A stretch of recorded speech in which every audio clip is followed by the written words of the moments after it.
So we are going to discuss some programs using goto. Goto is a jumping statement, is an unconditional jumping statement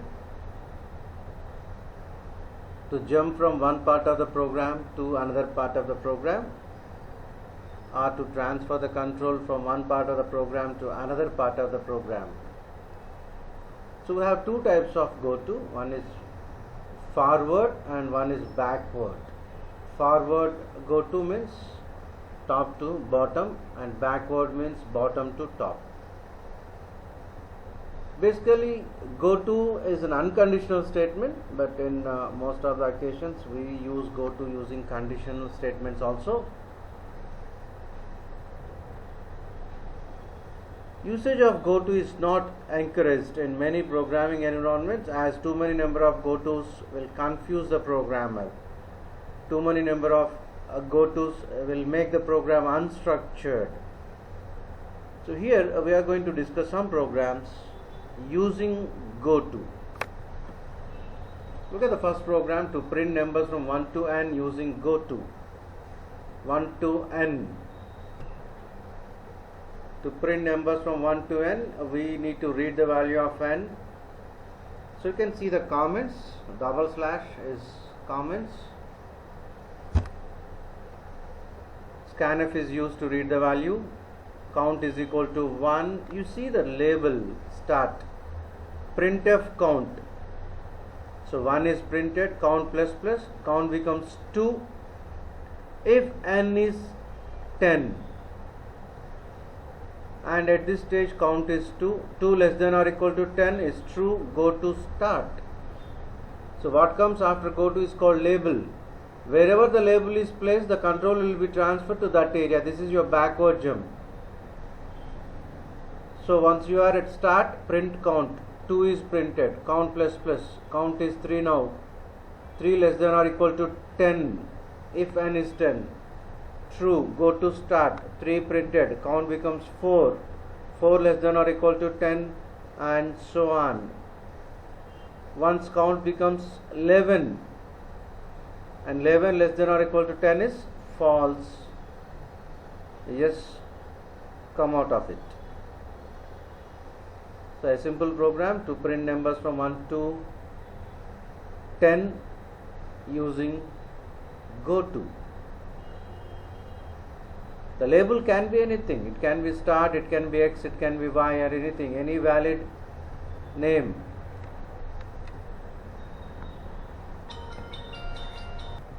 So here we have another program in goto to print numbers from n to 1. In the previous program it's 1 to n, it is n to 1, reverse. You always try to observe the difference between each and every program, line by line. You need to compare line by line, because the earlier program is to print numbers from 1 to n, and here it is n to 1. So there we started at 1 and ended with n. Here we are starting with n. Look at that, count is equal to n. It was count is equal to 1 earlier. And count plus plus in the previous program, count minus minus here. And there the condition is count less than or equal to n, and here the count greater than or equal to 1. You need to identify the differences like this. To become a good programmer, you need to do some hard work.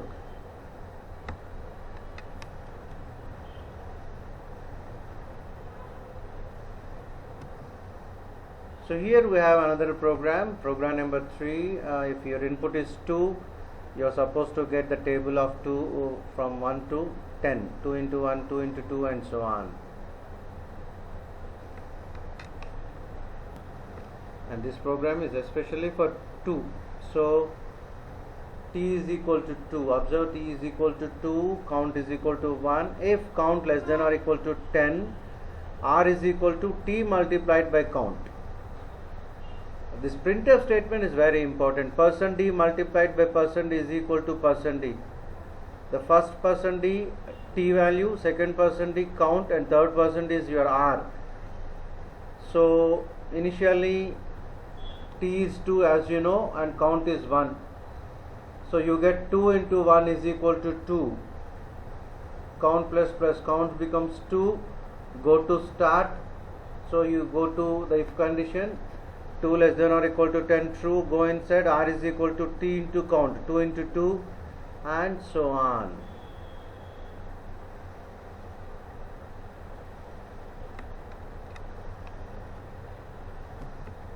The same program, but here we had to print the table for a given number, not for 2. Earlier it was 2, the program is for 2, here for a given number.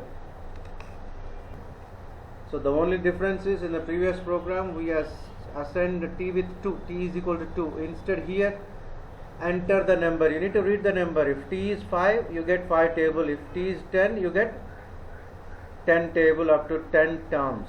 The only difference is in the previous program is table of 2, and here this table of any number. The number you have to read it from keyboard.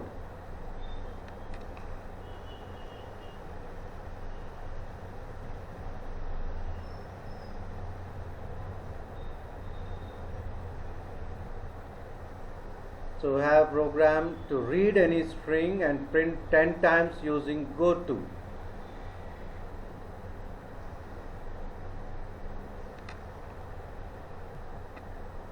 So for string we need to use the declaration char name of 50. Name is a variable, a string variable with size as 50. To read the string we use %s, and one thing to be remembered, once you are using %s, we don't use any ampersand symbol in scanf. In general, reading any variable using scanf, you are supposed to use ampersand symbol in front of the variable, but here once you are working with strings %s, we don't use such notation. So you read the name, and name is to be printed 10 times, means you need to repeat it for 10 times. The same notation what we use to print numbers from 1 to 10, there we just used a printf statement to print 1 to 10. Here we used printf %s name to print the name 10 times.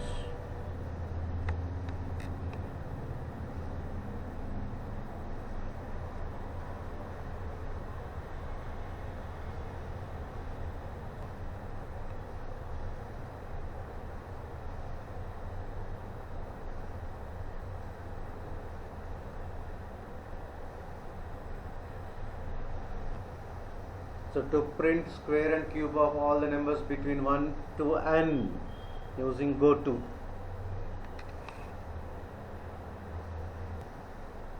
The same notation what we use to print numbers from 1 to n, the same notation, count is equal to 1, count plus plus, count less than or equal to n, goto start.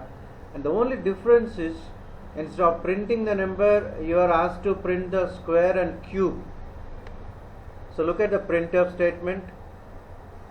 The number %4d square, %4d cube, %4d. %4d is to maintain space between each and every number.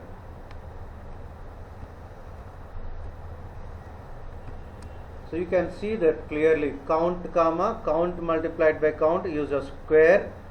Count multiplied by count multiplied by count is your cube. In a single statement, we are printing the number along with the square along with the cube, and here the variable is count. So all these are very simple programs, but we are doing the things using goto.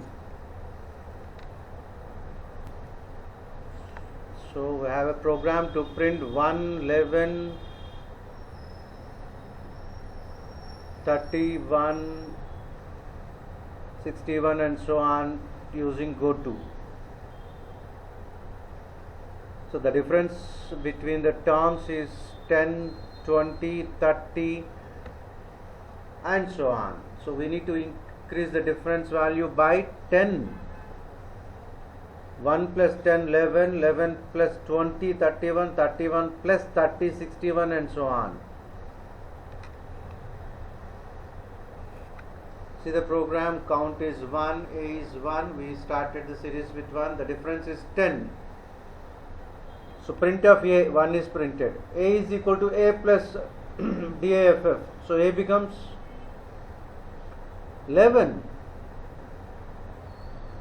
and DAFF is equal to DAFF plus 10. So earlier it was 10 and 10 plus 10 is 20, and count plus plus count becomes 2. 2 less than or equal to 10 is true. Go to start, printf A, 11 is printed, and after that A is equal to A plus. So 11 plus, you need to put it on the paper, everything in a proper way to avoid confusion. So it's 11 plus 20,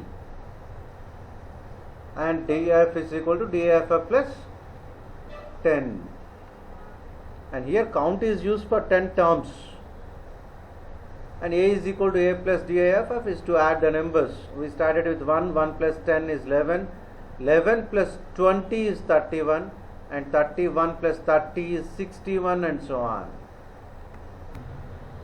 So we have a program here to print the ASCII values of all uppercase alphabets. As you know, the ASCII value of capital A is 65, capital B 66, and so on.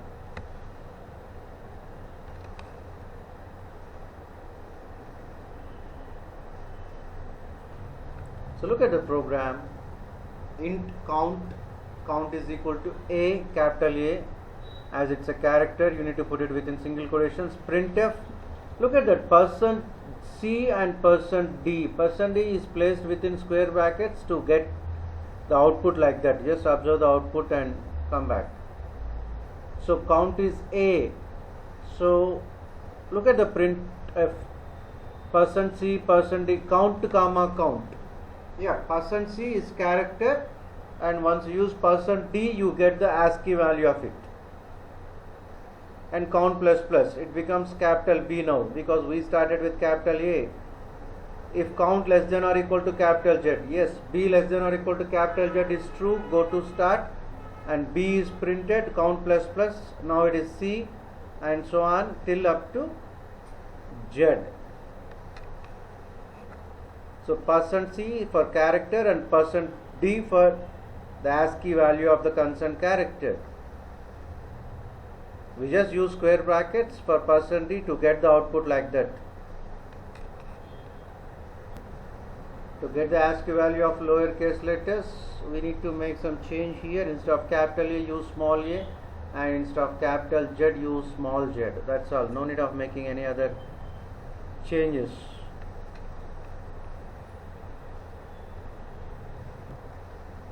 To get the ASCII value of digits, the same notation. Instead of capital A, you just observe 0 is placed within quotations, and count less than or equal to 9, which is placed within single quotations. You get the ASCII value of 0 to 9, all the digits.